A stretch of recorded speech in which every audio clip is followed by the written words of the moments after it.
God aften og velkommen til Aktiekanalen. I dag er det Camilla, og i dag får vi besøg af nogle aktieeksperter. Byd velkommen til dem. Det er Julie, og det er Julie. Hej. Hvis I lige starter med at fortælle lidt om jer selv. Ja, jamen mig og min kollega, vi er jo aktieanalytikere. Ja, og i dag der vil vi snakke lidt om firmaet Windowmaster AS, som er blevet et aktieselskab. Kan I starte med at fortælle lidt om, hvem Windowmaster er? Jamen Windowmaster, det er en virksomhed, der sælger ventilationsprodukter, og deres mål det er at skabe et bedre indendørs klima på arbejdspladser og hospitaler og mange andre steder. Kan I så lidt fortælle, hvorfor de blev aktieselskab? Jamen, altså de gik jo fra at være et anpartsselskab tilbage i slutningen af 2020, hvor de blev et aktieselskab.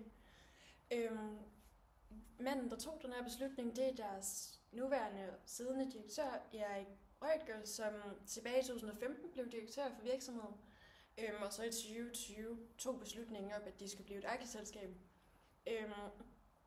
De har jo så valgt at sælge aktier på fondbørsen Nasdaq, OMX Copenhagen, og de har valgt at ligesom sælge aktierne her, fordi det vil give dem et større økonomisk fundament, og også skabe en bedre organisk og opkøbsbaseret vækst. Og derudover så vil de jo også kunne lave fortsatte investeringer og investere mere i udvikling af softwareprodukter, og derudover så vil de kunne tilbagebetale den gæld, de har nu, og også lave ny gæld. Hvornår blev de en del af aktiefonden? I 2020. Slutningen af 2020. Ja. Kan I fortælle lidt om den økonomiske situation? Ja, det kan vi. Ja, jamen som I kan se, så har nettoomsætningen været meget svingende. Tilbage i 2019, der havde de en omsætning på 201.583 millioner. Og den er jo så gået lidt ned her i 2020, men så er den så steget igen i 2021. Og det var jo så lige i slutningen her af 2020, de ligesom tog den her overgang til at være et aktieselskab, som man så kan se, de er steget med her. Og så steg den så også i 2021 og gik lidt igen ned i 2022. Ja, og hvis vi kigger på deres afkastningsgrad og deres overskudsgrad, så kan man se igen samme mønster, at det ligesom stiger, der hvor de blev et aktieselskab, men den er altså stadig ikke høj nok, og det tyder på, at de ikke er så gode til at skabe overskud af deres indtjening, og de har ikke så god afkast. Og så kan vi også kigge på deres egenkapital, som faktisk er blevet forringet, efter at de er blevet et aktieselskab. Den er faktisk gået fra minus 5% til minus 36%, så det er et ret stort fald.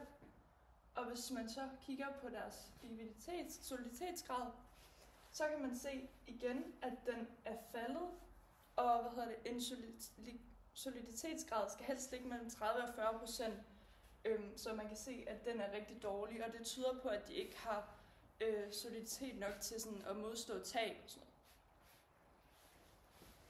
Kan I måske vise det her lidt på nogle grafer inden for deres aktie? Ja, selvfølgelig kan vi det. Hvis vi lige kigger her på deres kurs de seneste år, så I vil se, at her tilbage i slutningen af 2020, der steg de rigtig meget, og de nåede faktisk deres all-time high i den her periode på 13,58 kroner. Og siden da, der har den så været faldende helt indtil 2024, hvor den nåede sit laveste punkt nogensinde, som var på 4,10 kroner. Og siden da, der har kursen faktisk været stigende, og i dag, der ligger den på 8,34 kroner. Ja, og så har vi nogle grafer, der viser det lidt mere. Her der har den taget over 4 dage, altså fra den 13. januar og så frem til den 17. Og man kan se igen, at det altså svinger meget, men så har den så haft en stigning den 16. januar, hvor den så er steget. Og så har vi også her for et halvt år, der kan man se igen, at den er meget svingende, men sådan den er sådan, det tyder på, at den ikke er sådan stabil. Ja, og her der kigger vi så over et år, og der kan man se, at den har igen været meget svingende, men så har den haft en stigning i maj 24, hvor den ligesom er steget mere, men den er stadigvæk meget svingende.